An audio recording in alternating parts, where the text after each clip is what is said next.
De dansande aporna. En prins lärde några apor att dansa. De var naturligt bra på att apa efter människors handlingar och visade sig vara utmärkta lärlingar.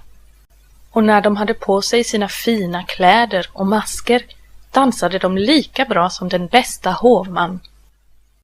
Spektaklet upprepades ofta till stående ovationer. Tills en busig hovman tog fram en handfull nötter ur sin ficka och kastade upp dem på scenen. När aporna såg nötterna glömde de sin dans och blev apor, just så som de var, istället för skådespelare.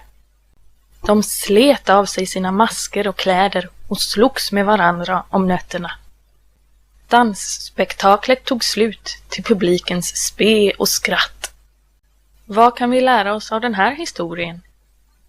Inte allt är som det ser ut. Slut.